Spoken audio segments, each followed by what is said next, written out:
So I am at my mother's house in Los Angeles, and I have gone to visit her because her husband of the past 20 years has just died after a 5-year battle with Lou Gehrig's disease.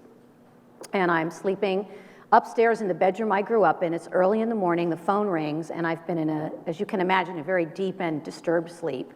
And the phone rings, and it's my stepmother. And she says, hi Karen, it's Ann. And I said, Ann, hi, what's going on? Because she knows I'm there to be with my mom. She says, well, it's your father. And I said, well, what's going on with my father? And she says, I'm at the hospital with him. I said, Ann, what's happened? Why are you at the hospital with my father?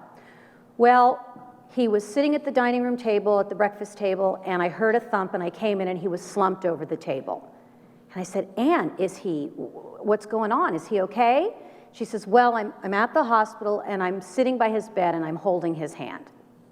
Now, my stepmother is a very warm and emotional person, so the fact that she's telling me all this in a very flat, even tone is really starting to concern and worry me. And I said, Ann, is my father awake? Not exactly. Well, is he in a coma? Not exactly. Is he asleep, Ann? Do they have him on medications? Not exactly. And what pops into my mind at this moment is an episode of Curb Your Enthusiasm, the show starring the comedian Larry David. And there's this episode on Curb Your Enthusiasm where Larry David flies home from New York to LA to see his father, and he goes to see his dad, and he's starting to ask his dad questions in this particular episode about how his mom is feeling because his mom hasn't been well. And the answers that Larry David's father are giving are so vague that it prompts Larry David to finally look at his father and go, Dad, is mom dead? To which the father goes, yeah, kind of. And Larry David says, well, why didn't you tell me? Why didn't you call me and tell me? And his father says, you know, we didn't want to bother you. I didn't want to bother you. And this is what is going through my mind as my stepmother is talking. And I'm thinking, is this life imitating art? And I say, Ann, let me ask you a question. Is my father dead? And she says, yes. And at this point, I don't know whether to laugh or cry. Because on one hand, I feel like I'm in this absurd example of, this absurd story in a comedy on Curb Your Enthusiasm. But on the other hand, my father, who is someone that I really, really adored and loved, is dead. I'm no longer my father's daughter. And this plunges me into a really deep depression and a really deep experience of loss, which I'm sure many people in here have had, whether it's through a parent dying or a friend dying or a life circumstance. I think everyone in this room probably is familiar with that feeling, whereas one of my friends puts it, one day you have a life and then the next day you don't. And I also was really close to my father. He had been an incredible support to me over the previous year, where I'd had a lot of life changes, including I'd left a marriage and gotten a divorce. I'd moved from California to New York. I'd been through a lot of serious life changes, and my dad had really been a huge support for me. My father was a great source of wisdom, except for when I was in college. I was a musical theater major. And my father took me to lunch one day, and he said, you know, honey, I want to talk to you. He said, I don't really think musical theater is a good major for you. I said, well, Dad, why not? And he goes, well, first of all, it's hard to be an actor, but it's really hard to be a singing and dancing actor. It's hard to make your living like that. He said, I think what you should do is switch your major and study astronomy. And I go, you mean where I talk about the difference between a Libra and a Capricorn? He goes, no, not astrology, astronomy. I said, Dad, the fact that I even asked you that question should tell you that is not a good choice for me. I said, I don't know anything about it. I have no interest in it. I don't think I have any aptitude for it. And of course, I didn't listen to my father. But I really missed him because that's who my father was for me in my life. And what happened was, because of all these life circumstances, I really found myself in this place where I was not only depressed for the first time in my life, really depressed, but I was also had a sense of, it's like I was drowning. I had a sense of deep vulnerability that I hadn't had before. That's the bad news. The good news is that that experience really led me to understand and realize that I was living in something that I now call the contribution gap. And the contribution gap was this idea that there's this disparity sometimes between who we really are, what I call it in my work is our personal brand, who we really are and the most authentic contribution that we have to make in the world. And this experience of my father dying, plus these other things that had happened over the past year, really thrust me very deeply into this gap. And one of the things that I discovered was that I was living in a script not of my own making. I was living in this script of expectations, since college, in fact. You go to school, you pick a major, you get married, you start a career, you buy a house, etc. And what I'd realized was that at this time in my life, the script was failing me. There was this huge gap between the contribution I wanted to make and who I wanted to be and where I found myself in my life. And so I went on a 2-year research project, and I talked to hundreds and hundreds of people, and I read lots of material, and I did lots of research with my clients to find out how is it that we bridge that gap? How is it that we find out where to get to what the heart of our real, truest contribution is? And that's what I want to share with you today, is what I've learned about how we bridge that gap. And I found that there were 2 things, 2 myths that are pervasive and persistent in our society that in part have a lot to do with that contribution gap. And the first myth is the myth of what I call the I ams. So if you go to a party or if you go to a conference and people of course say, what do you do? Then it's often the answers to that is where our I ams are. And you can think about what these are for yourself. And they're not just limited, by the way, to professional things. So often when you say to people, what are your I ams, they will say things like, well, I'm a doctor, or I'm a lawyer, or I'm a student, or I'm a mother, or I'm a wife, or I'm a professor, or I am a lover of all things dark chocolate. That one would be me. The other myth that I found is the myth of knowledge and results. Thinking that the knowledge we have and the results that we produce with that knowledge are in fact our contribution. It's what the playwright Gretchen Cryer calls the worlds we know, that our knowledge is composed of many of these worlds that we know. So again, I asked some of my clients and friends, well, what are the worlds you know? Not just in business, but the worlds in general. And some of the answers I got were, I know the world of journalism. I know the world of being married. I know the world of being divorced. I know the world of Paris. I know the world of India. I know the world of surfing. I know the world of photography. And for not an insubstantial number of people, the answer was, I know the world of watching season 6 of Game of Thrones twice. And I was one of those people, by the way, but don't judge me for that. So these 2 myths really are pervasive, and they tend to impact and influence this contribution gap we have. So what's the solution? Well, one of the things that I found in the work that I've done with CEOs and executives and students and housewives, really with almost everyone, is that one of the ways to bridge that gap, that contribution gap, and one of the ways to fight those myths is really to understand what's the weather that you bring with you. And here's what I mean by that. I mean, what is that unique feeling and contribution and energy and passion that you have that you can often look back to when you were a kid and see that you have it even as a kid? What is that, and where do you bring it almost any circumstance? So a few months ago, I'm walking in downtown Manhattan, and I'm with a friend, and we run across this woman, and she is directing traffic. But she isn't just doing her job, she is living her job. I mean, she is directing traffic like she is in a ballet at Lincoln Center. She's like, okay, you come on over here, ladies, cross the street. Come on, sir, you can do it, go this way. And literally, we're all standing on the street going like this. Because you know what it's like, and all of our traffic cops do a very fine job, but you know what it's like. Many times you see a cop directing traffic, especially in New York, and it's almost like their attitude is, this would be a great job if it wasn't for all those people driving a car. You know, they're a little bit like, come on, sir, don't you know how this is supposed to work? This woman was so the polar opposite. Now, was it her knowledge that made the difference? I'm sure she was very proficient in traffic laws. I have no doubt about that. But, you know, was it her knowledge? No. Was it her, skill and ability to get people to move in the direction she needed them to move in? No, she was very proficient about that, but it wasn't that. What it really was is it was the weather she was bringing with her. It was who she was being that was having everyone stop and go, wow. And people were honking and waving. And it was this great example for me of that weather you bring with you. And actually, in the research that I did, I found that there's really 12 particular brand archetypes that we fall into in terms of the weather we bring with us. And usually, the heart or the root or the seed of our contribution is lodged in one or two of those main archetypes, brand archetypes. Now, I know I'm talking to a room full of overachievers, so I'm certain there's a lot of you going, well, I don't want to be just limited to one or two. I think I should be able to have at least 10 or 11 of the 12. And while we all have access to all of them, the truth is that in general, there's one or two that are usually at the heart, at the center, at the root of our contribution. And knowing those is important, and it's important because, one, it allows us to ask for help when we need to have someone else work with us or be a partner with us in one of the areas that we're not that strong, and two, it allows us to balance out as we move through life the people that we have as friends, the people that we have on our teams, the people that we interact with, the people that we work with.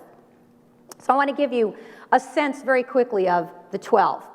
And the first one is the fixer. You know, this is the person you can count on. They heal, they restore, they mend. This is the person that you send in to get things figured out and fixed out when you need to have it done.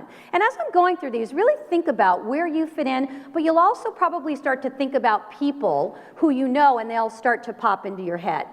The next is the facilitator. You know, these are the people that have this great gift for moderating and mediating and being the go-between. You know, they're the person you call when you need someone to sit down and get everybody going in the same direction when there's a lot of disparity going on.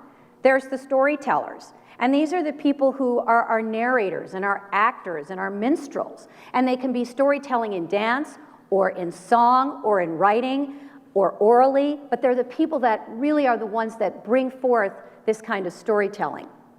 There are the synthesizers. These are the people who integrate and blend and produce. They take all these different elements and they manage to put them together in a way where something absolutely new appears and occurs that no one could have seen happening from all of those different avenues. There are the mentors. And these are the people that we look up to, that we feel have our back. These are the people that we know we can count on in terms of advising us and teaching us and guiding us. There are the connectors. You know, we all know those people that are just super networkers, right?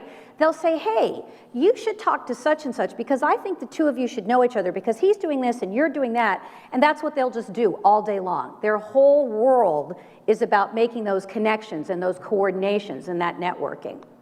Then there are the visionaries, and these are the people that have the ability to see the concepts. They're the idealists and the dreamers. You know, these are the people you want on your team when you're looking for those big, out-of-the-box pictures that are beyond expectations, that are beyond the easy answer. And then there are the motivators. These are the people that are the cheerleaders, the influence, the persuaders. They light a fire under us. I think my lady directing traffic there, my New York cop directing traffic, to me, that's what she was. At her fundamental core, what she was bringing to that situation was this quality, this energy, this brand of cheerleading, of influencing. That was what made what she was doing so beyond just the normal way that people do that job. Then there's the makers, and these are the people that are the artisans and the creators and the inventors.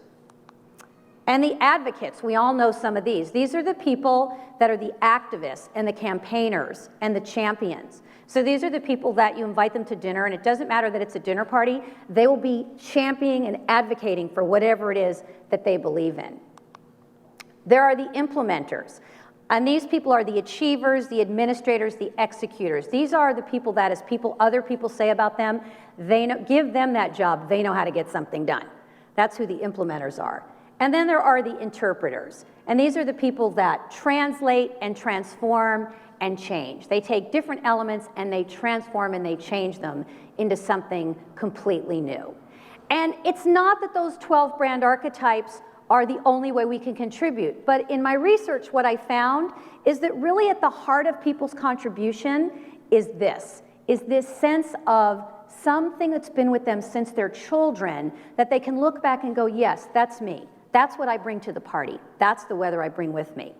And I think we need to have a new conversation in our schools, in our workplaces, in our families, about what it means to live our life and have our personal brands, have our contributions be at the heart of those things.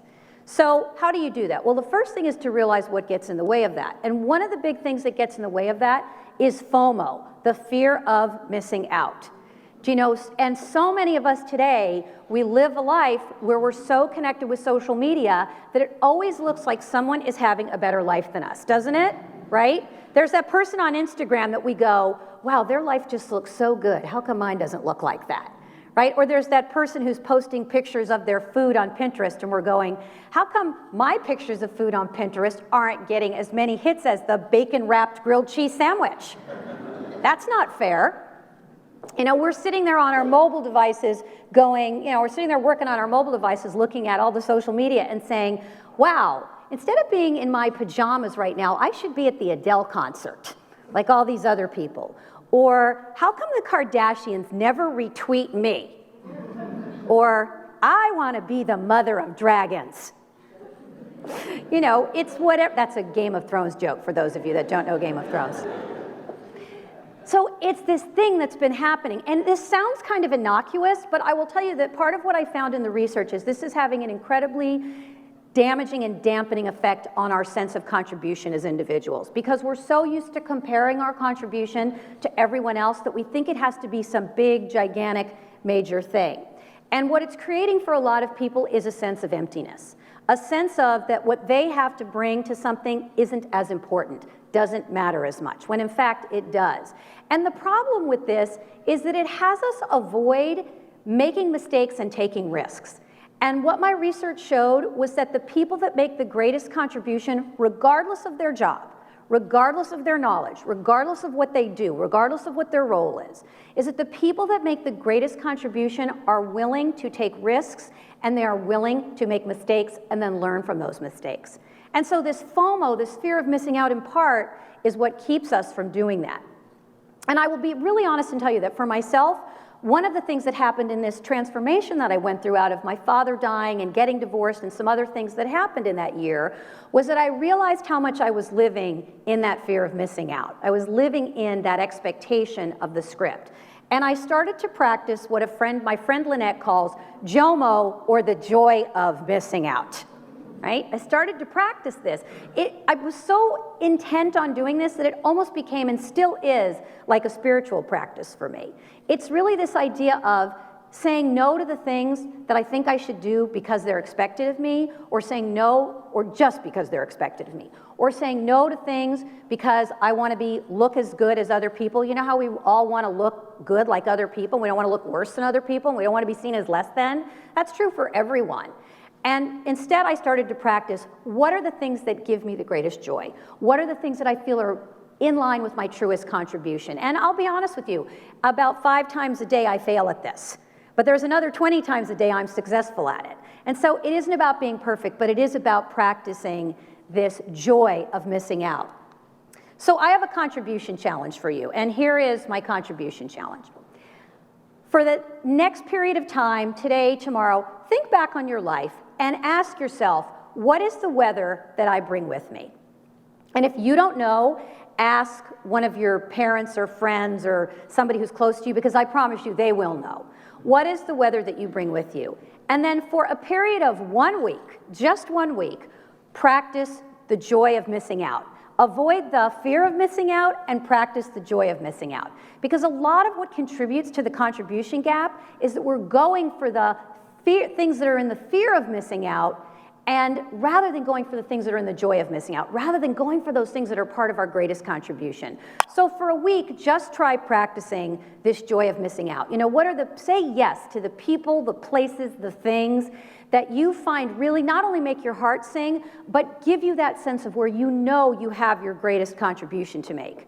Because who knows, you will be able to probably bridge that gap for yourself, at least to a small degree. And the more you practice this to a larger degree, you will find that you will bridge that contribution gap. And you may even end up one day, even if you end up directing traffic on a busy street, channeling your inner ballet dancer. You never know.